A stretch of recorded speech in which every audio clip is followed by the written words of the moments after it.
और आत्मा को आनंदित करने का प्रयास करेंगे। कमर सीधे, आंखें बंद, दोनों आंखों के मध्य में अपना मन दीर्घ श्वास को छोड़ते हुए ओम का उच्चारण इस भावना के साथ कि भगवान आपकी पुकार को सुन रहे हैं और आपको आशीर्वाद दे रहे हैं।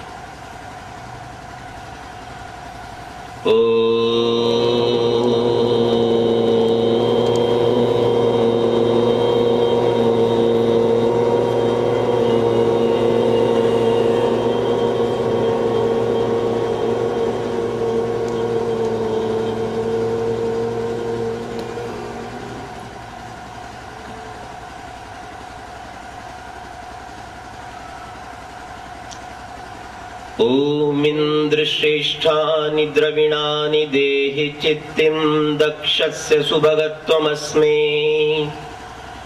पोषं रयिनामरिष्टिं तनूनां स्वादमानं वाचः सुधनित्वमहन्नां। शान्तिः शान्तिः शान्तिः।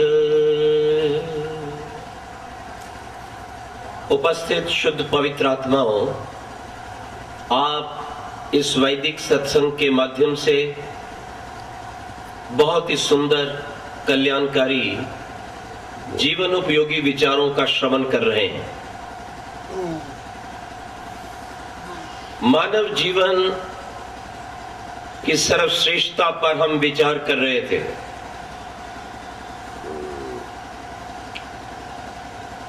और आपको ये समझाने का प्रयास कर रहे थे कि मानव का जीवन इसलिए सर्वश्रेष्ठ है क्योंकि संसार में केवल मनुष्य ही एक ऐसा प्राणी है जो अपने जीवन में आत्मा के कल्याण के लिए भगवान का ध्यान कर सकता है,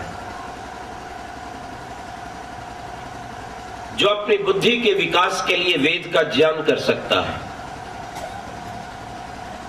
जो पर्यावरण की शुद्धि और रोगों की निवृत्ति के लिए यज्ञ का अनुष्ठान कर सकता है, समाज और परिवार को स्वर्ग तुल्य शांत बनाने के लिए संस्कारी संतान कर सकता है, और इन सब कार्यों को पूर्ण करने के लिए जिस धरा पर वह रहता है उस धरा को सुरक्षित रखने के लिए राष्ट्रहित बलिदान कर सकता है। मानव और पशु में यही मौलिक अंतर है कि मनुष्य एक सर्वश्रेष्ठ कर्म योनि का प्राणी है और पशु भोग योनि के। पशु का उद्देश्य मात्र भोगों को प्राप्त करना है। वो पुरुषार्थ करता है तो भोग के लिए, संतान करता है तो भोग के लिए, उसको छोड़कर उसके पास और कुछ नहीं। ध्यान रखें, यदि कोई मनुष्य मात्र इसलिए पढ़ता है कि वो अधिक भोग और सुख ऐश्वर्य को प्राप्त कर सके, इसलिए घर घोंसला बनाता है, इसलिए अधिक धन को जोड़ता है, इसलिए कार कोठी बंगला को रखता है कि वो अधिक से अधिक संसार का भोग कर सके, तो हमें ये विचारना होगा कि ऐसे मनुष्य में और पशु में क्या अंतर है। अपनी अपनी सीमाएं हैं। मनुष्य बहुत अच्छी तरह से संसार का उपभोग कर लेता है, परंतु पशु उस स्तर तक इस संसार का भोग या उपभोग नहीं कर सकता। लेकिन एक अंतर दिखाई देता है कहीं कहीं। जो पशु कहीं धनाढ्य लोगों की शरण में रहते हैं, वे पूर्ण जीवन का मनुष्यों से भी अधिक भोग कर सकते हैं और कर रहे हैं। गाड़ियों में घूमते हैं, वातानुकूलित कमरों में रहते हैं और विमान से यात्रा करते हैं। सर्दी आती है तो उसे दूर करने के लिए उन्हें गर्म कपड़े पहना दिए जाते हैं। यहां तक कुत्ते और बिल्ली को भी स्वेटर और कोट पहना दिए जाते हैं। और अब तो इन पशुओं के जूते भी निकल चुके हैं। यदि मनुष्य मात्र इसलिए जन्म लेता है और इसीलिए संतान पैदा करता है और इसीलिए व्यापार करता है कि उसको संसार का भोग उपभोग करना है, तो यहां तक उस मनुष्य और पशु में कोई अंतर नहीं। वस्तुतः मनुष्य इस कार्य के लिए भगवान ने नहीं बनाया। क्या है हमारे जीवन का लक्ष्य? इसे जानकर हम इस धरती पर सुख, शांति और स्वर्ग को प्राप्त कर सकते हैं। प्रतिदिन आप लोग पढ़ते हैं, जो लोग सत्य सनातन वैदिक धर्म से जुड़े हैं, जिन लोगों ने महर्षि दयानंद के आर्य समाज से अपना संबंध रखा है, वे एक बार नहीं 2 बार अपने जीवन के लक्ष्य को दोहराते हैं। हे ईश्वर दयानिधे भवत कृपयानेन जपोपासना आदि कर्मणा धर्मार्थ काम मोक्षा नाम सद्य सिद्धिर्भवेन्न।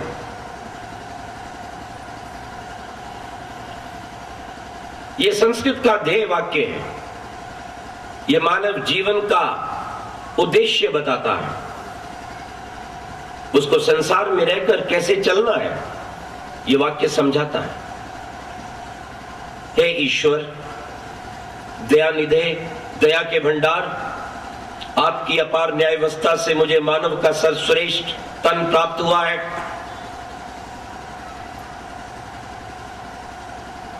और मैं इस मानव तन को प्राप्त करके आपके जप के द्वारा, उपासना के द्वारा, शुभ कर्म के द्वारा पहले धर्म को सिद्ध करूं, पहले जीवन में अपने कर्तव्यों को पहचानूं। जो आपने सृष्टि की आदि में मुझे वेद ज्ञान दिया है, उस वेद का ज्ञान प्राप्त करके मैं जान सकूं कि मैं संसार में क्यों आया हूं। धर्म, और मैं कोई भी कर्म करूं तो उससे पूर्व अपने धर्म, अपने कर्तव्य को जानूं, अपने मानव धर्म को जानूं। अर्थ, और उस धर्म के द्वारा मैं अर्थ का संचय करूं, धन का संचय करूं, राज्य का संचय करूं, और भी सांसारिक वस्तुओं का संचय करूं।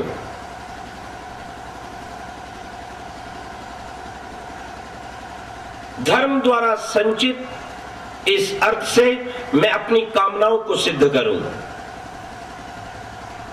काम और काम वासना में जमीन आसमान का अंतर है, उलझ मत जाइए, संशय में मत आइए।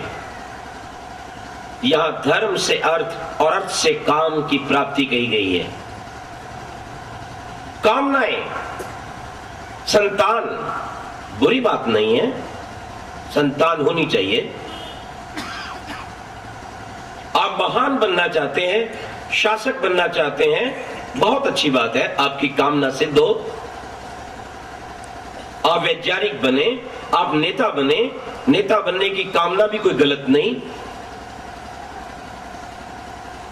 आपके पास बहुत धन हो, अच्छा घर हो, ये बहुत अच्छी बात है।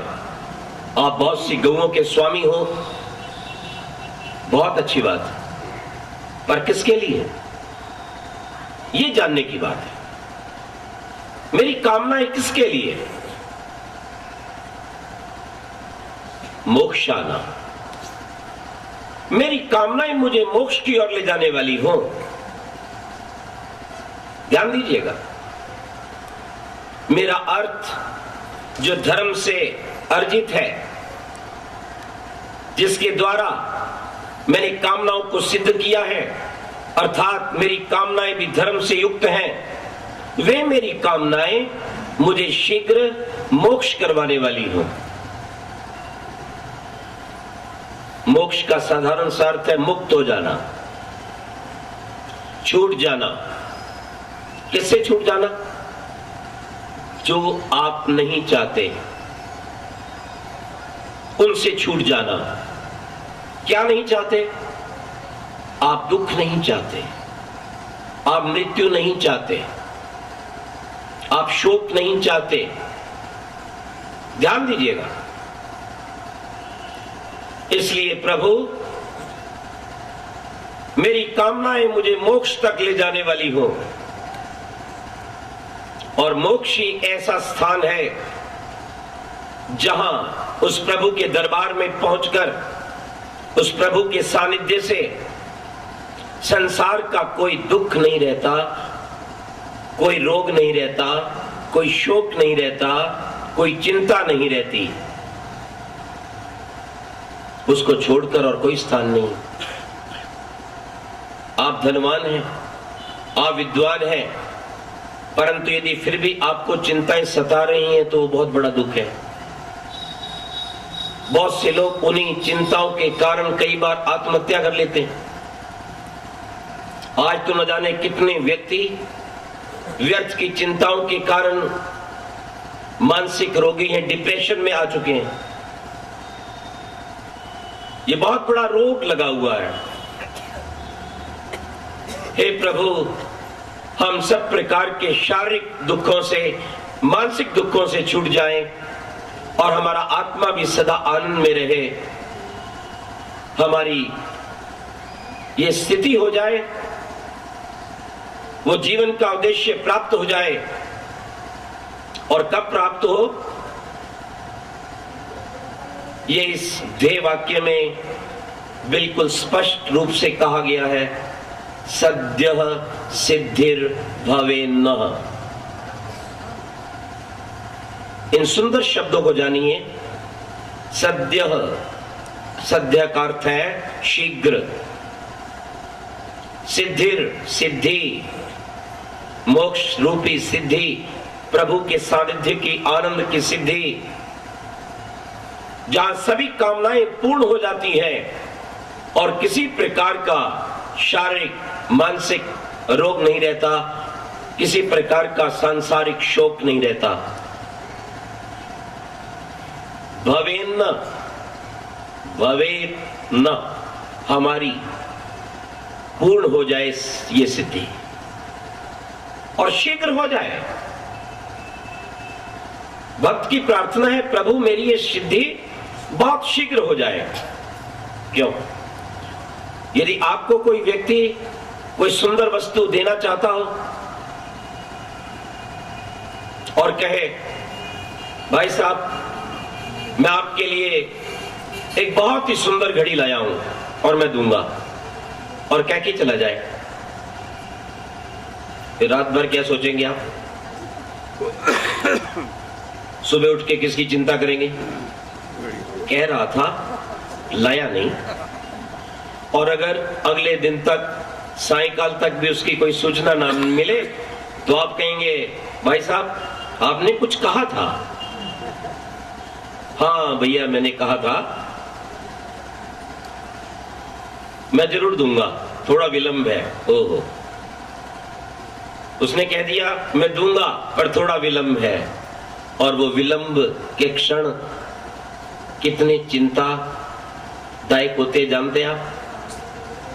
आपकी कोई सहेली, आपकी कोई पड़ोसन बहन आई हो, औरंगाबाद से आई हो या सूरत से आई हो, बनारस से आई हो, और जब आए बाहर ही मिल जाए, नमस्ते हो जाए, बहन जी नमस्ते, मैं गई हुई थी अब आ गई हूं और मैं आपके लिए एक बहुत सुंदर साड़ी लाई हूं और मुझे आपको भेंट करनी है। क्या बात है! कितनी बार आप उधर ध्यान देंगे? कितनी बार जाएंगे? कितनी बार पूछेंगे, बहन जी आप बहुत दिनों से बाहर थे, कुछ चाहिए तो नहीं? किसी ना किसी तरीके से, स्वयं नहीं, बेटे को, बेटी को जरा जाना, होके आना। कुछ और याद आएगा आपको? क्या जितनी तड़प आपको संसार की इन वस्तुओं की शीघ्र प्राप्ति के लिए है, क्या आपको ऐसी तड़प अपने भगवान के लिए है? विचार कीजिए। यदि होती तो आज इस धरा पर दुख ना होता, अशांति ना होती, मानसिक रोग ना होते, लड़ाई झगड़ा और द्वेष ना होते। अगर इतनी आपकी प्रबल इच्छा, ज्वलंत इच्छा, जिसे कहते हैं बर्निंग डिजायर, यदि उस भगवान के प्रति होती, उसकी सिद्धि के प्रति होती, उसके सानिध्य के प्रति होती, बस उसके साथ ही रहने की अगर होती, तो संसार में कोई दुख नहीं होता।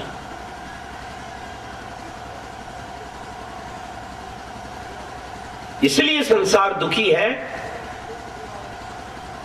कि जो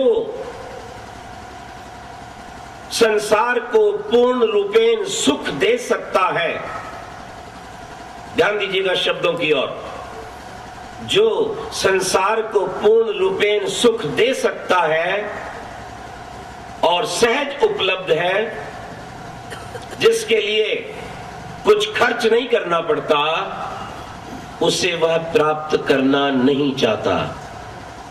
और ये महामूर्ख संसार उस सहज उपलब्ध,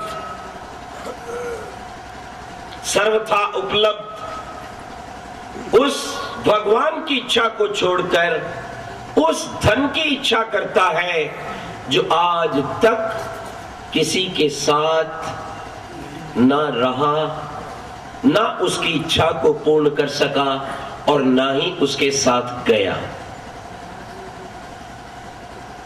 आज उसकी दौड़ है, उस सिक्के की दौड़ है।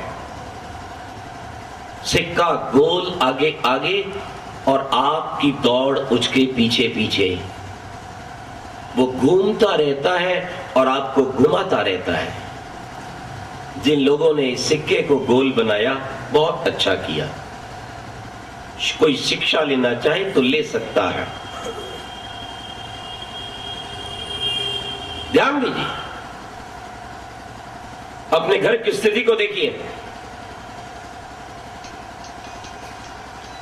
सबसे अधिक चिंता किस चीज की है आपको? दुकानदार से पूछिए,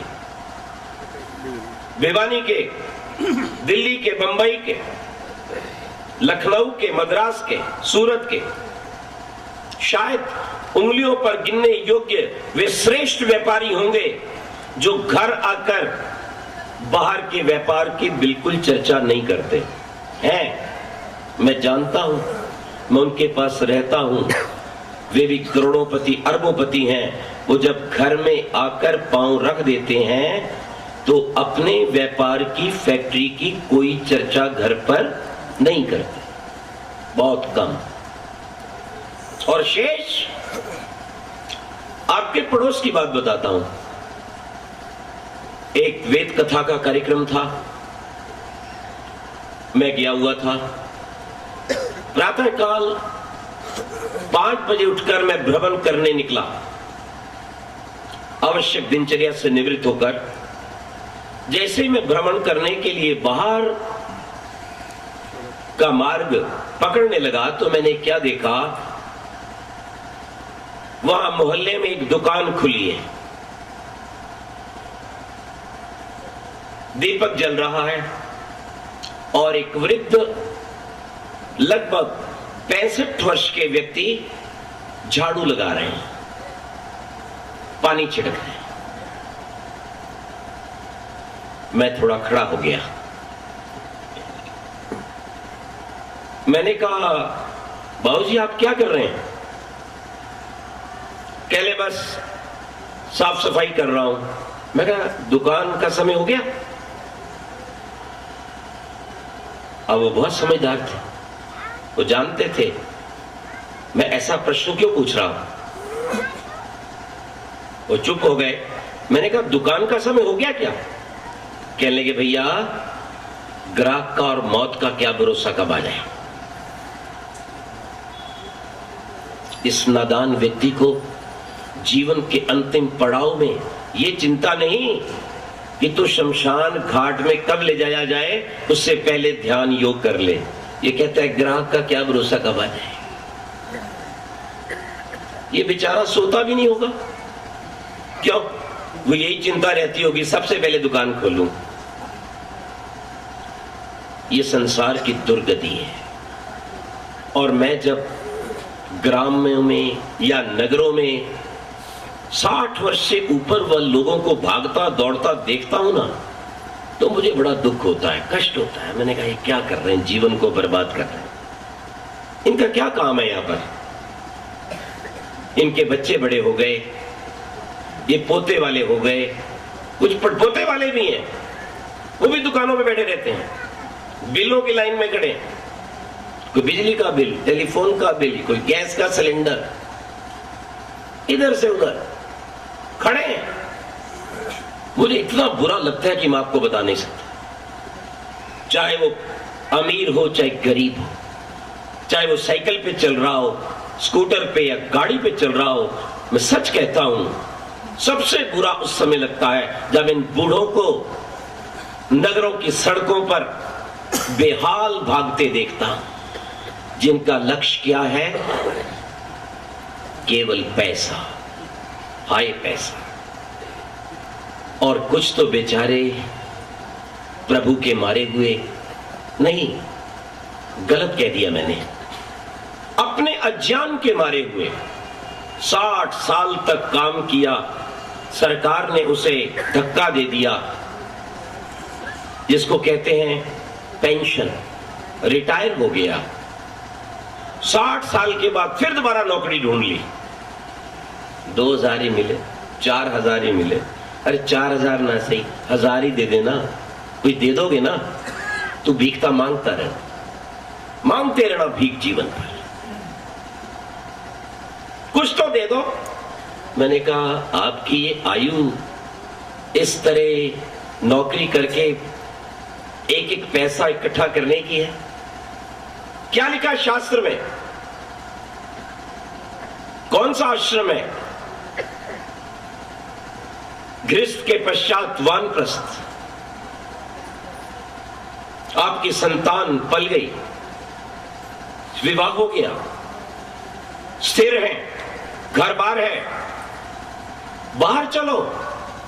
जिस लक्ष्य को लेकर जन्म लिया था, उस प्रभु की प्राप्ति के लिए दोबारा वानप्रस्थ आश्रम को स्वीकार करो, अपनी खोई हुई शक्तियों को पूर्ण करो, स्वाध्याय करो, सेवा करो, और सेवा से अपने भगवान के सच्चे पात्र बन जाओ, उसका आनंद लो। नहीं, रिटायर, फिर टायर, फिर रिट्रीट। मेरे साथ एक सज्जन थे हरियाणा के,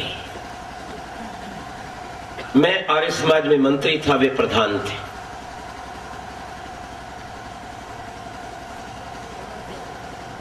मैंने महर्षि ध्यान का जीवन पढ़ा और मैं सर्विस कर रहा था नेशनल फिजिकल लेबोरेटरी में। उसके बाद एक जगह और मैंने कार्य किया एक इंजीनियर के रूप में। तो मुझे महर्षि ध्यान के जीवन से वैराग्य हो गया कि क्या जीवन इसी के लिए है?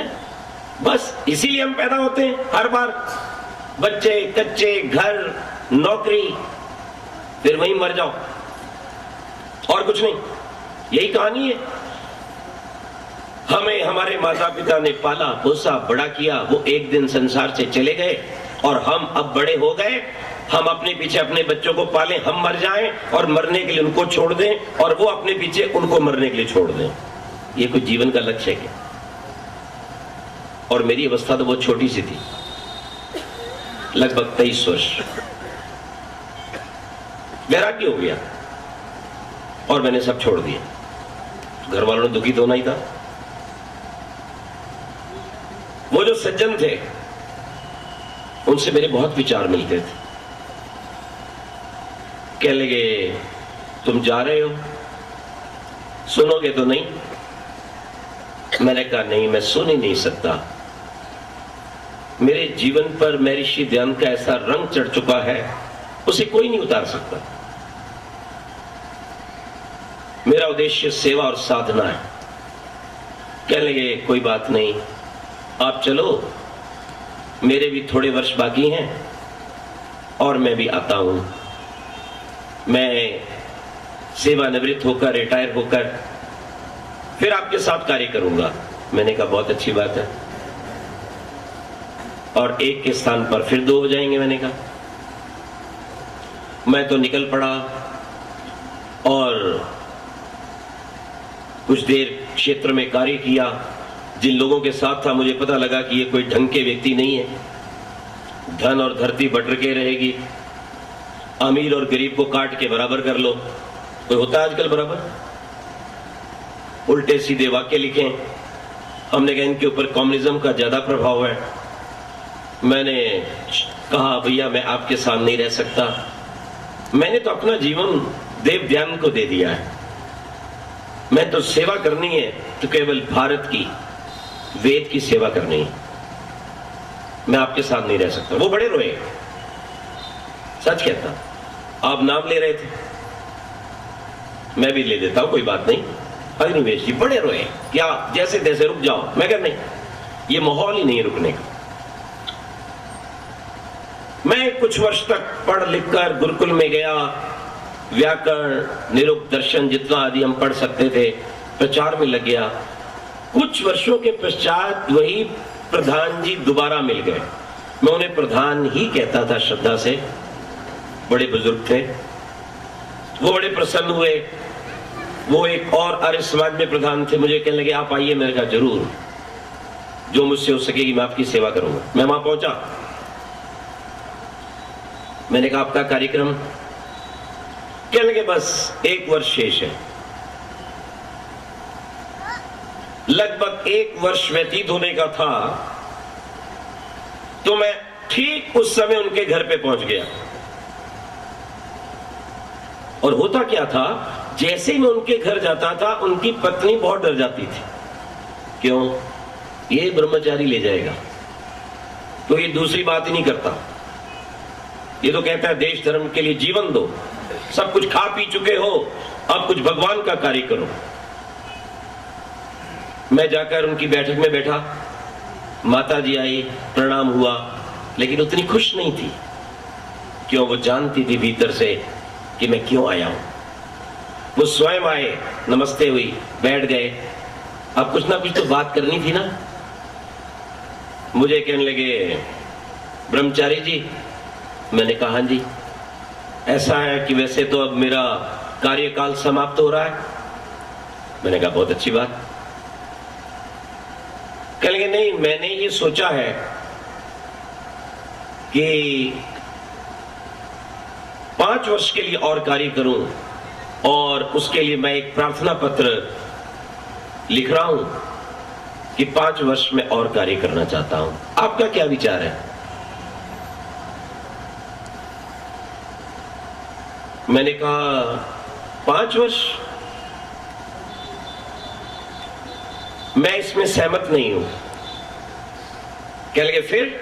वो तो बड़े खुश हुए जब मैंने कहा कि 5 वर्ष के लिए सहमत नहीं हूं। मैं कहा 5 वर्ष में क्या होगा, ये तो कुछ भी नहीं है। कहने लगे फिर? मैंने कहा आप ये प्रार्थना पत्र लिखिए, अपने साथ संबंधित जो आपका ऑफिसर है, यह अनुरोध कीजिए कि जब तक कुर्सी पर बैठे बैठे कार्य करते करते मेरी गर्दन ना लटक जाए, मैं ढेर ना हो जाऊं, कुर्सी से ना गिर पड़ूं, तब तक मुझे यही काम करने दो, जब तक 4 व्यक्ति मेरी लाश को उठाकर बाहर ना फेंक दें। मैंने कहा शर्म आनी चाहिए। मैं कही आर्यों के लक्षण, ब्रह्मचर्य, गृहस्थ, वानप्रस्थ, संन्यास। आप भगवान की आज्ञाओं का विरोध करके, आप वेद की आज्ञाओं को तोड़कर, आप वर्णाश्रम मर्यादा को भंग करके क्या भगवान को अपना प्रिय बना सकते हैं? बताइए। जिस भगवान ने वर्णाश्रम धर्म का संदेश दिया है, क्या उसकी आज्ञाओं को भंग करके आप उसका ध्यान लगा सकते हैं और वह आपकी इच्छाओं को पूर्ण कर देगा? क्या भगवान कोई कठपुतली का तमाशा है जैसे आप चाहो मोड़ लो।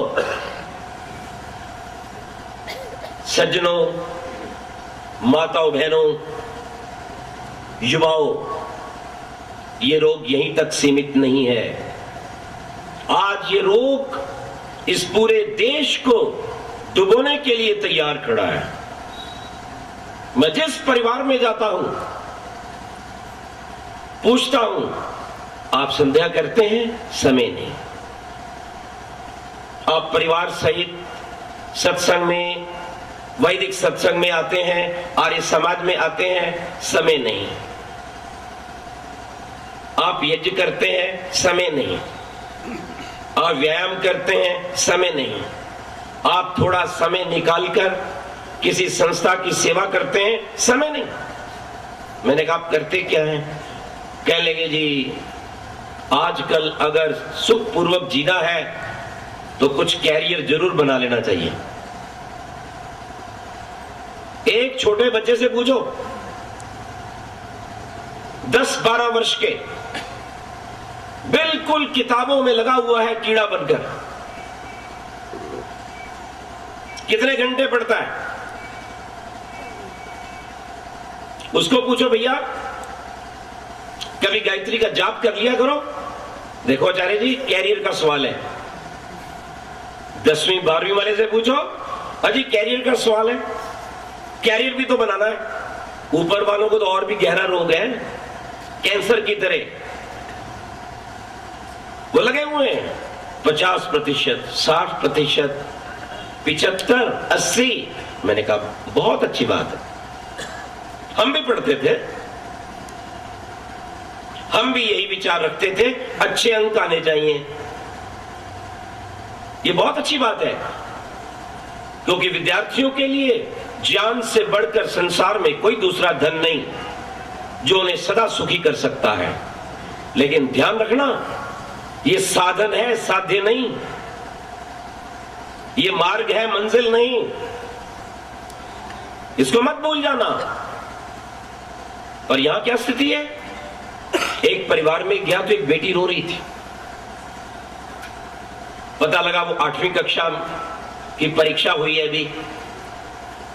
मैंने कहा तो क्या बात हुई? मैंने उनके पिता को कहा क्या अंक कम आए? क्या लगे नहीं आचार्य जी इसके 90% आए। मैं रो क्यों रही है? क्या लगे नहीं मैंने तो सोचा था मेरे 98 आएंगे।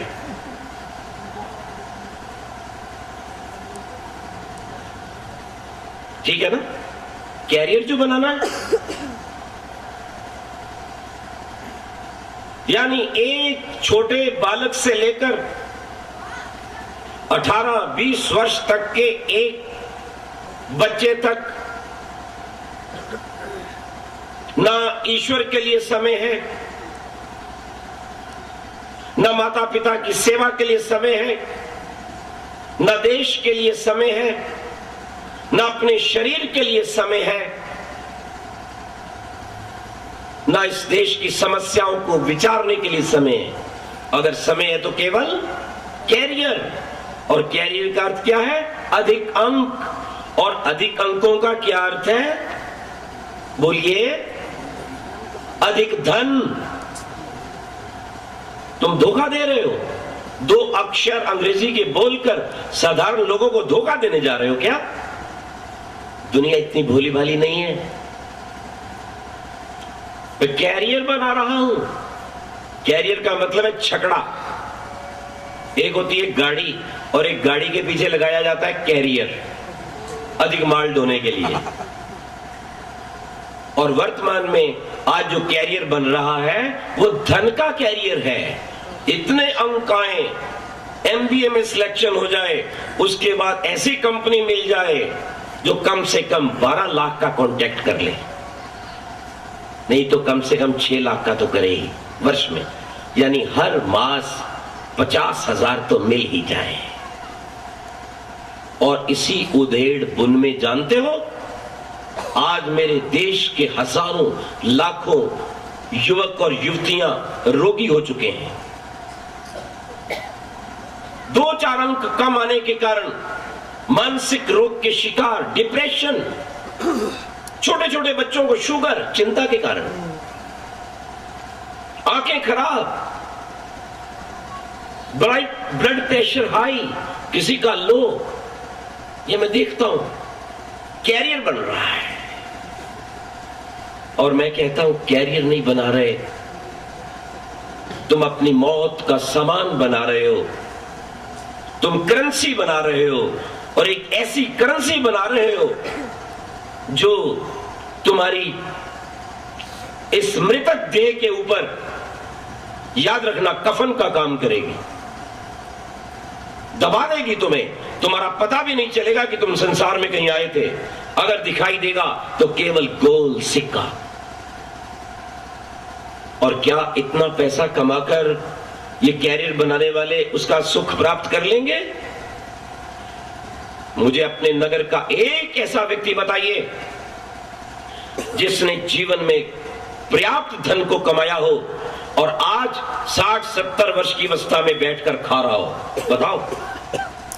मैं एक ऐसा पिता देखना चाहता हूं जिसने बड़ी आशाओं के साथ अपने पुत्र को जन्म दिया हो और आज वो पुत्र उसकी सारी इच्छाओं को पूर्ण करके उन्हें हर तरह की पूर्ण सहायता करता हो, योग के लिए, यज्ञ के लिए, गुरुकुलों के दान के लिए, और कहीं भी राष्ट्र में विपत्ति आती है तो अपनी गाड़ियों की सहायता देता हो। कोई ऐसा व्यक्ति बताओ मुझे। क्या मिला आपको? मूर्खता पूर्व आचरण से स्वास्थ्य को खोया, संध्या छोड़ी, यज्ञ छोड़ा, सत्संग छोड़ा, वेद छोड़ा, गाय की रक्षा छोड़ी, और मिला धन, और वो भी नहीं आया तुम्हारे काम। पिछले दिनों मुझे दिल्ली के पंजाब नेशनल बैंक के एक जनरल मैनेजर मिले। कहने लगे, आचार्य जी, लोग तो वैसे ही प्रसन्न रहते हैं कि हमारे पास बहुत पैसा है। सच्चाई क्या है? पैसा तो हमारे पास होता है ना, ये तो वैसे ही कागज की एक कॉपी लेकर खुश हैं। बोलो और क्या है तुम्हारे पास? बोले कॉपी लेकर दिखाते हैं, आज मेरे पास इतना पैसा है, 50 लाख, 60 लाख, 80 लाख, 2 करोड़, 4 करोड़, इतने की एफडी। बोले पैसा होता किसके पास है? हमारे पास। और बोले इनकी पत्नियां, आज सोने का चाहिए, आज हीरे का सेट चाहिए, आज कोई और मूंगा का, मणि का कोई लेटेस्ट आ गया, वो भी चाहिए। कितना पहनती हैं? और पहन सकती हो आप? पहन सकती हो ना, रोज पहना करो ना। हाँ, जिसने अपने हाथ, पैर, कान, गला कटवाना हो पहने। एक ने 3 दिन पहना था, अभी पिछले दिनों की बात है, बिल्कुल सच्ची। और गलती से घर में रख लिया, चोर आए, स्टील के किवाड़ काटे, कुंडी से बंद कर दिया, सारा धन प्यार से ले गए, तुम कमाते रहो। दिल्ली की घटना है, पटेल नगर की। एक धनाढ्य बहन खुशी खुशी से अपने लॉकर की चाबी लेकर पहुंची। जैसे ही चाबी लगाई, लॉकर खुला, बिल्कुल खाली। ओहो, हार्ट अटैक हो गया, डॉक्टर बुलाना पड़ा। मैनेजर को पता चला, कहने लगे क्या बात है? बोले इसका कुछ है ही नहीं, पूरा लॉकर साफ, कोई और ले गया। लेकिन जो जनरल मैनेजर साहब बात बता रहे थे, वो आपके भी काम आएगी, इन वृद्धों के भी काम आएगी, जो जीवन के अंतिम वर्ष तक एडियां घिस घिस कर पैसे कमाने के, दुकान लेने में, एक मकान लेकर उसको बेचने में, यहां जमीन लेने में, उसको 2 इंच इधर करने में, इधर शेर और गीदड़ लड़ाने में लगे रहते हैं। मैंने कहा आपको समय नहीं मिलता है समाज के लिए? बोले जी हम शेरों का काम करते हैं। मैंने अच्छा, अरे शेर तो बड़े खतरनाक होते हैं। कह नहीं जी, वो नहीं, वो शेर नहीं, वो बंबई वाला शेर। कहते आचार्य जी, उस जनरल मैनेजर ने कहा लोग कितने खुश होते हैं, और एक बात बताऊं? मैंने कहा बताओ ना। कहने लगे आज हमारे पास करोड़ों रुपया ऐसा है जिसका कोई मालिक नहीं है, वो सब मर चुके हैं जमा करके। एडियां रगड़कर पैदा किया, खाने के लिए जमा किया और जमा करके बिना खाए मर गया और उनके लिए छोड़ गया। ना दान दिया, ना वानप्रस्थ लिया, ना किसी संस्था का निर्माण किया, ना देश धर्म की रक्षा के लिए कोई अभियान किया। क्या लाभ हुआ? कैरियर, ये तुम्हारा ही रोग लगा है बच्चों। जब एक पढ़ रहे बेटे को मैंने कहा, बेटे आज रविवार है, चलो सत्संग में चलो, यज्ञ होगा, वेद प्रवचन होगा, अच्छी बातें सुनने को मिलेंगी। अगर आप स्वस्थ रहेंगे तो आप धन का भी लाभ उठा सकते हैं।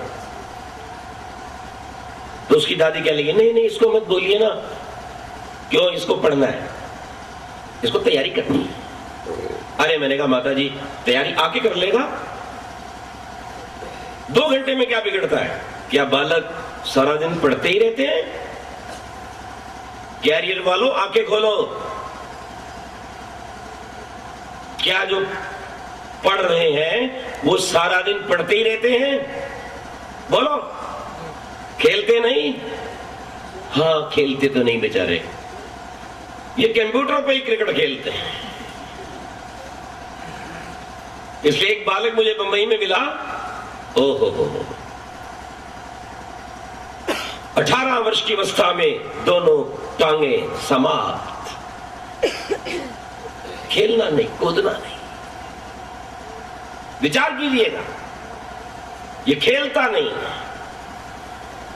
टीवी पे सब कुछ करेगा, कंप्यूटर पे सब कुछ हो जाएगा, इंटरनेट पे बैठा रहेगा वहां पर। क्या परिणाम निकलेगा? पूरा शरीर चला गया, आंखें चली गई, ध्यान रखना, जीवन चला गया। और किसके लिए चला गया?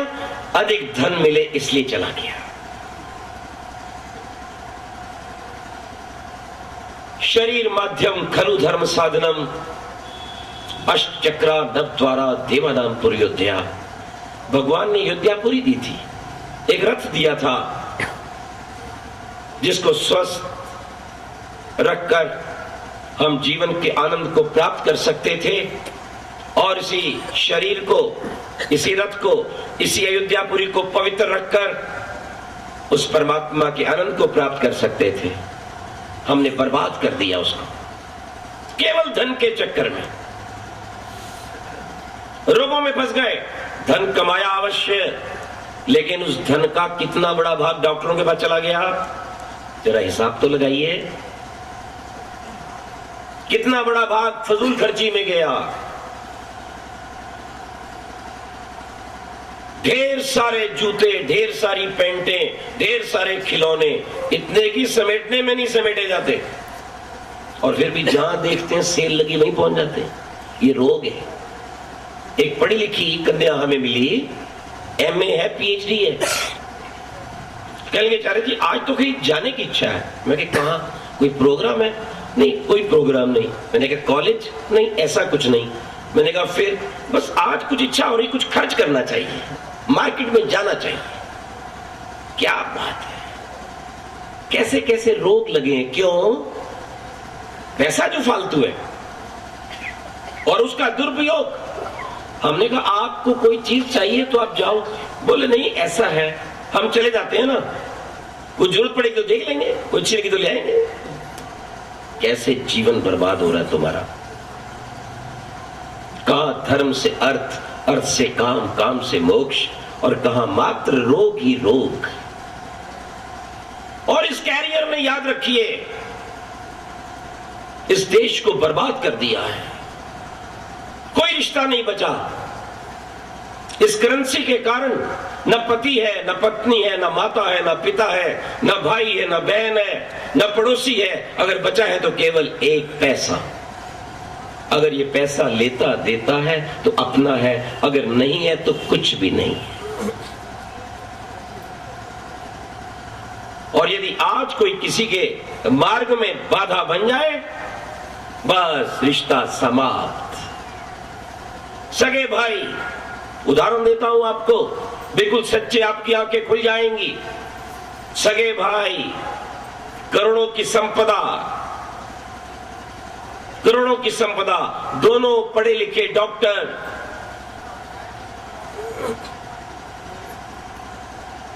एक रोगी आ गया, छोटा भाई डॉक्टर उसे देखने गया।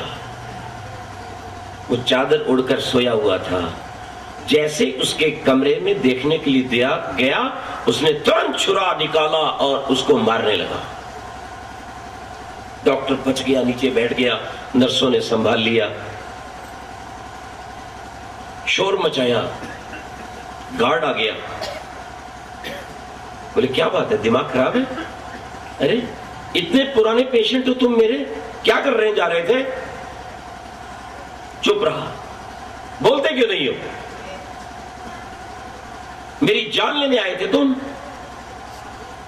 कहने लगे मेरी आपसे कोई शत्रुता नहीं है डॉक्टर साहब, मैं आपकी जान भी नहीं लेना चाहता हूं। मैं ये गलती करने जा रहा था, मुझे भगवान ने बचा लिया, मैं हत्यारा बन जाता। लेकिन याद रखो, ध्यान दो डॉक्टर साहब, मैं आपका हत्यारा नहीं बनना चाहता था। फिर तुम खंजर लेकर आए क्यों? आपके बड़े भाई ने मुझे 50,000 रुपया दिया था कि उसको समाप्त कर दो। करेंसी, भाई नहीं चाहिए, पैसा चाहिए, पति नहीं चाहिए, पैसा चाहिए। बिक रहा हर चीज, बिकी बिकी हर और लगी है आने और दो आने में। अस्मत बिके गलीचों पर तो प्यार बिके दुकानों में। नगर नगर में मंदिर मस्जिद, डगर डगर पर गुरुद्वारे। भगवानों की इस बस्ती में जुल्म बहुत इंसानों में। ये बनाया हमने, इन पुस्तकों के ढेरों को पढ़कर अपने दिमाग को सड़ा लिया और कैरियर बना लिया इसको, खोपड़ी को केवल कैरियर, पैसा ढोने का, सिक्के ढोने का ये कैरियर। जिस मस्तिष्क ने ज्ञान को प्राप्त करके सेवा में लगना था, सुधार में लगना था, उपकार में लगना था, राष्ट्र रक्षा में लगना था, प्रभु के ध्यान में लगना था, वो मात्र सिक्कों के लिए और चंद भौतिक सुविधाओं के लिए सड़कर रह गया। कितने दृष्टांत बोलो दूं मैं आपको?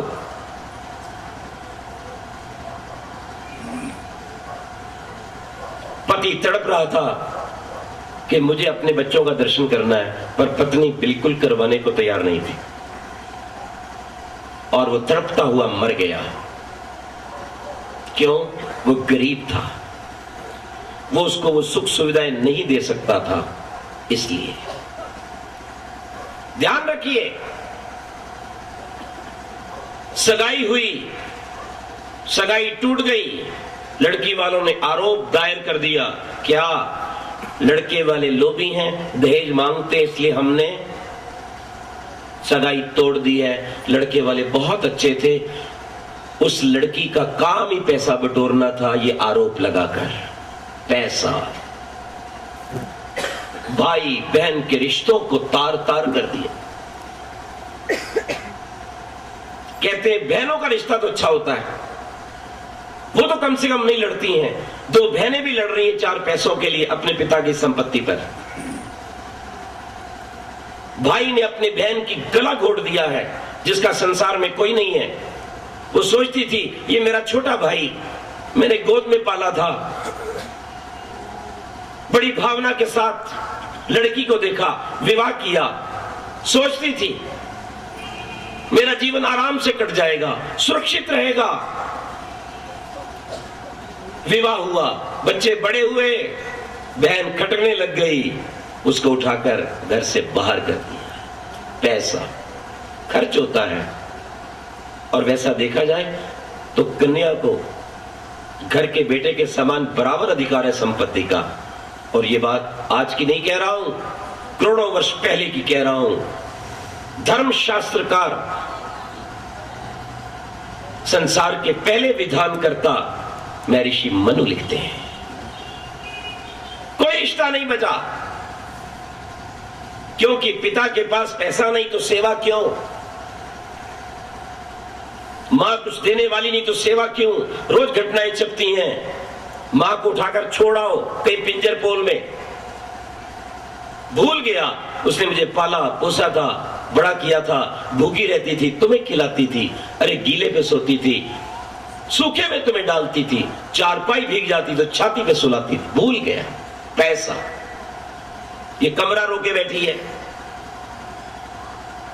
इसके लिए एक नौकरानी चाहिए, इसको डॉक्टर की दवाई चाहिए, क्या फायदा है? हटाओ ना, हटाओ इसको। और एक बेचारा वृद्ध तो घर से निकलता निकलता निकलता वहां आ गया जहां गाड़ी खड़ा करते हैं, गैरेज में डाल दिया उठा के। पिताजी आपको बहुत अच्छा रहेगा स्थान, क्योंकि ये बिल्कुल गेट के नजदीक है, कोई सीढ़ियां नहीं है। यूं कह देना कि इससे बढ़िया कोई कचरा पेटी नहीं है तेरे रखने के लिए। ये तुमने मात्र अर्थ को मुख्य विषय बनाकर मानवता के नाम पर कलंक पोत दिया है। इधर देखिए परिणाम, मात्र पैसा, चरित्र नहीं। बेटे ने पैसा कमाया, कैसे कमाया मालूम आपको? आकर पैसा रखा बापू के हाथ में, मां के हाथ में, 10,000 20,000 लो, ला रहा है, दे रहा है हर 15 दिन के बाद। चुप है बिल्कुल दोनों, नोट चिपक चुका है मुंह पर। वो नहीं पूछते बेटे को 12 बजे क्यों आते हो, तुम्हारे मुंह से दुर्गंध आ रही है, तुम्हारे साथ आने वाली लड़की कौन है, वो तुम्हारे साथ मोटरसाइकिल पे गाड़ी पे बैठ के कौन जा रही है, बिल्कुल नहीं पूछेंगे। क्यों? पैसा मिल गया कारण से। परिणाम, गंदा धंधा किया, धंधे में पकड़ा गया, जेल हो गई। जिसके साथ विवाह होना था उस कन्या का कोई दोष नहीं। माता पिता ने कहा ऐसा दामाद जो नशे का धंधा करके जेल जा चुका हो, हम अपनी कन्या नहीं दे सकते, हमें अपनी और भी बेटी ब्यानी है। पर मैं पूछना चाहता हूं, जब वो बेटा बिगड़ने जा रहा था, पैसा ला रहा था, तब माता पिता कहां थे? तब क्यों नहीं पूछा क्या करते हो, कौन सा काम करते हो, कहां जाते हो, क्या लाते हो? किसका दोष है जरा बताइए, विचारिए।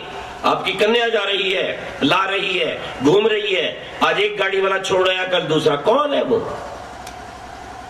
क्या संबंध है उनसे? कभी जाके देखा कार्यालय में, कौन से कार्यालय में काम कर रही है? फिर आपको पता चलेगा वो है ही नहीं, कहीं और ही पहुंच गई बेचारी। पैसा इस भारत के विनाश का कारण, केवल जीवन का ध्येय देशभक्ति नहीं, प्रभु भक्ति नहीं, पैसा। बेंगलोर के साइंटिस्ट 90%, 95% अंक लेकर साइंटिस्ट बने हैं। दुर्भाग्य, मां बाप के मुंह पर कालक पोत दी है, जेल में पहुंच चुके हैं। क्यों? इन्होंने अपने देश के गुप्त रहस्यों को शत्रु देश को बेच दिया है, पाकिस्तान को बेच दिया। पैसा। काश तुम्हारी संतानों के हृदय में पैसा ना रहकर देश धर्म की सेवा होती, अपने मानव जीवन का कल्याण होता, तो ये कुकर्म ना करते। अभी कल का समाचार दे रहा हूं, सिग्नल डिपार्टमेंट, थल सेना में से अनिल और रितेश नाम के 2 युवक आज जेल में हैं। बड़े अच्छे अंक प्राप्त किए हैं, और पैसा क्योंकि लक्ष्य है, और उन्होंने अपने देश के मुख्य समाचारों को पाकिस्तान को बेच दिया है। एक ने जाकर नेपाल पर और दूसरे ने जाकर के पाकिस्तान एम्बेसी को जाके बेचा है। अंदर है दोनों। हम डॉक्टर बनेंगे, हम सेना में जाएंगे, और जब सेना में आने वाले को पूछा जाता है क्यों आप सेना में आना चाहते हैं? देश की सेवा के लिए। झूठ, मात्र झूठ और कुछ नहीं। मैं भी गया हूं, मेरी बड़ी भावना थी, लेकिन मुझे तो घर वालों ने जाने नहीं दिया। फिर मैं चला गया, और मेरा तो लिखित परीक्षण, रिटन टेस्ट भी नहीं हुआ। एक झगड़ा हो गया कैप्टन से बस। वहां लिखा होता है कुछ, वो मिलिट्री पोस्ट ऑफिस वगैरह क्या, वो पता नहीं चला, लेट हो गए। वो कुछ डांट डूट करने लगा। मैं कहा देखो भाई शांत रहना, मैं तुम्हारे नीचे काम नहीं कर रहा हूं, मैं तुम्हारा सबॉर्डिनेट नहीं हूं, मेरी सिलेक्शन भी नहीं हुई है, काहे कि अपनी धौस जमा रहे हो, शांत रहो। मैं कह रहा हूं मुझे नहीं पता लगा, मुझे विलंब हो गया, लेकिन फालतू बोलने की जरूरत नहीं है। एक ब्रिगेडियर सुन रहा था, उसने कहा उस नौजवान को बुला के लाओ। सीधा बिना रिटर्न टेस्ट के उसने मुझे पास किया सेकंड लेफ्टिनेंट के लिए। वहां भी मैंने तमाशा देखा। सेवा के लिए नहीं जाते, ऐश करने जाते हैं। XXX मिलेगी, कोटा मिलेगा राशन का, नौकर मिलेंगे। डॉक्टर इसलिए नहीं बनते कि सेवा करनी है, ज्यादा नसनाड़ी काटेंगे, जिसको ग्लूकोज की जरूरत उसको भी चढ़ा देंगे। और यही परिणाम है इस देश की बर्बादी का। ये नेता क्या कर रहे हैं?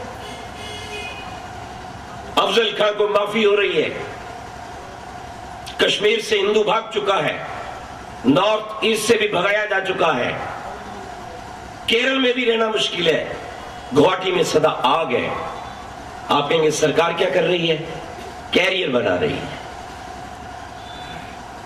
मुलायम क्या कर रहा है? लालू क्या कर रहा है? चारे के चोर को रेल मिलती है, क्यों? कैरियर का सवाल है, ठीक है नहीं? जो रेल में आमदनी है वो अपने प्रदेश में आमदनी हो सकती थी लालू को। मुझे सत्य कहने में कोई डर नहीं। कैरियर का सवाल है। हर देश का नेता कैरियर को देख रहा है, आतंकवादियों को नहीं देखता, देश की सीमाओं को नहीं देखता, देश की कटती गाय को नहीं देखता, बढ़ते हुए बलात्कार को नहीं देखता। नीचे से ऊपर लगे हुए इस कैरियर करेंसी रूपी रोग को निकालो। ओ देशवासियों, राम कृष्ण दयानंद की संतानों, जागो। इस देश के लिए जीवन दिया था हमारे देश के युवाओं ने, युवतियों ने, ऋषियों महर्षियों ने। अपने जीवन को पहचानो। तुम पैसे के लिए नहीं आए हो, पैसा भी तुम कमाओ, कोई बात नहीं, परंतु धर्म पहले है। धर्म की रक्षा करो, प्रभु की साधना करो, उसके अनुसार अच्छा पैसा कमाओ।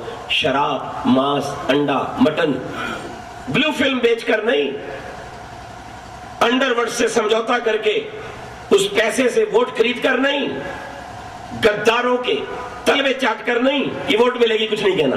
वही तो हो रहा है।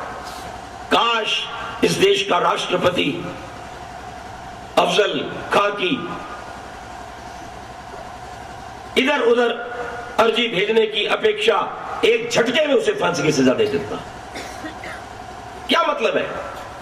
डरपोक लोग हैं, गिरे हुए लोग हैं। मैं ये कहता हूं, इनके जीवन का लक्ष्य राष्ट्र रक्षा, राष्ट्र सेवा, ईश्वर की प्राप्ति, मानवता की रक्षा नहीं है, मात्र पैसा है। आओ अपने जीवन को बदलें, अर्थ से धर्म को बड़ा समझें, सात्विक अर्थ को कमाएं, स्वास्थ्य की ओर ध्यान दें। अच्छे स्वास्थ्य और धर्म से परम पिता परमात्मा को प्राप्त करें। प्रभु आपको बल, बुद्धि और शक्ति दे। यही प्रभु से मेरी प्रार्थना है। ओम शांति शांति शांति।